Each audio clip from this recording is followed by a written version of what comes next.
अच्छा जी बच्चों, ये सवाल हम लोग कर रहे थे। इंटरनेट के डिस्कनेक्शन की वजह से हमारा जो सवाल है वो कंप्लीट नहीं हुआ था।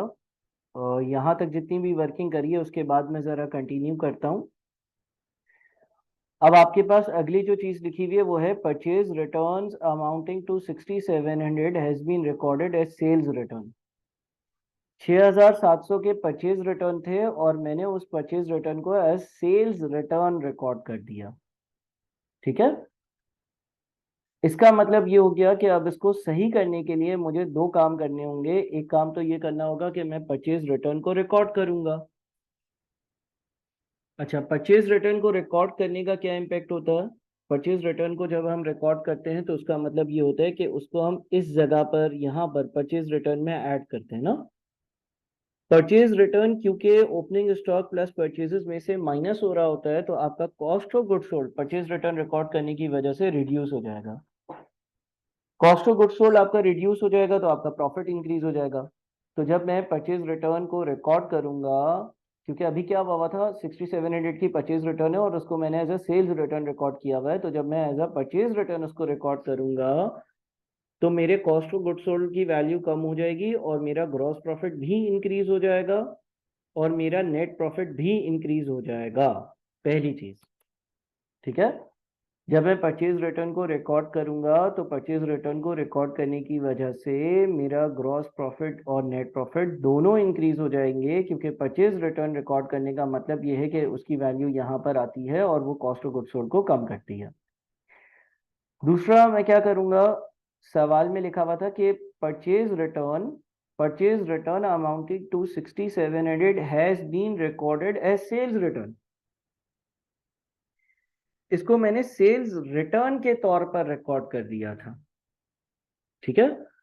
अब सेल्स रिटर्न कैसे आती है, देखें आपके पास जो सेल्स, आपके पास एक होती है gross sales revenue. Gross sales revenue के बाद जो है ना, आप उसमें से सेल्स रिटर्न को माइनस करते हो।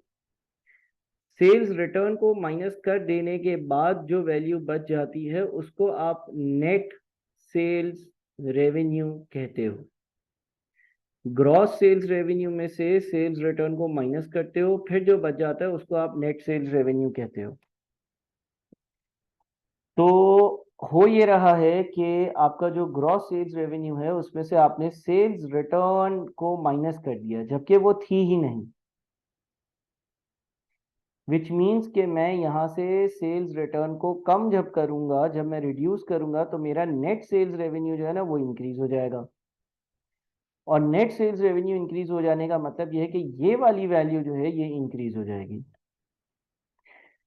तो अगेन होगा ये कि भाई जब मैं सेल्स रिटर्न को रिड्यूस करूंगा तो मेरा ग्रॉस प्रॉफिट भी इंक्रीज होगा, मेरा नेट प्रॉफिट भी इंक्रीज होगा। सेल्स रिटर्न को कम करने से क्या होता है, सेल्स रिटर्न को कम करने से आपकी सेल्स रेवेन्यू वाली वैल्यू बढ़ जाती है। इसको एक और एग्जांपल से समझा देता हूं कि लेट से आपके पास आपका ग्रॉस सेल्स रेवेन्यू जो आ रहा था वो 500 था। आपका सेल्स रिटर्न का जो अमाउंट था वो 100 था। तो आपका जो नेट सेल्स रेवेन्यू है, जो आपका नेट सेल्स रेवेन्यू है वो 400 है।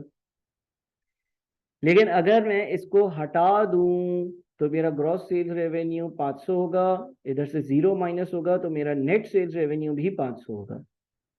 तो क्योंकि उसने गलती से सेल्स रिटर्न को रिकॉर्ड कर लिया था जो कि हकीकत में था ही नहीं, तो ये चीज इंक्रीज हो जाएगी। तो यहाँ पर जो लिखा हुआ है ना, purchase returns amounting to 6700 has been recorded as sales return, इसके दो इम्पैक्ट्स हैं। एक तो आप परचेज रिटर्न को रिकॉर्ड कर रहे हो, दूसरा इम्पैक्ट ये है कि आप सेल्स रिटर्न को हटा रहे हो। दोनों से आपकी ये वैल्यू इंक्रीज हो रही है।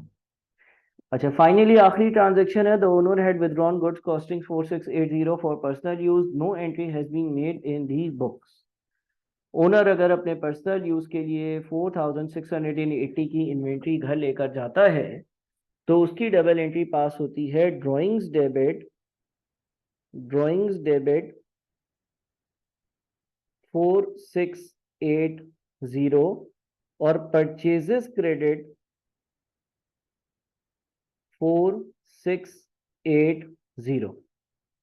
तो इसका मतलब ये हो गया कि परचेजेस को क्रेडिट करने का मतलब परचेजेस को रिड्यूस करना। परचेजेस को क्रेडिट करने का मतलब ये है कि परचेजेस को कम करना। अब जब मैं अपनी परचेजेस को कम करूंगा तो क्या होगा, कॉस्ट ऑफ गुड सोल्ड पर वापस से आए यहाँ पर, आपकी परचेजेस यहाँ पर आती हैं, इस वैल्यू में आती हैं। जब आप इसको कम करोगे तो आपका कॉस्ट ऑफ गुड सोल्ड भी कम होगा, कॉस्ट ऑफ गुड सोल्ड कम होगा तो ग्रॉस और नेट प्रॉफिट दोनों इंक्रीज होगा। तो आप ड्राइंग्स की जब करेक्शन करोगे, तो उसकी वजह से 4680 से ग्रॉस प्रॉफिट भी बढ़ेगा और नेट प्रॉफिट भी इंक्रीज हो जाएगा। अब मैं जरा आपको आईकेप का जो आंसर है वो गो थ्रू करवाता हूँ इसका, ताकि आपको फर्दर इसकी अंडरस्टैंडिंग डेवलप हो।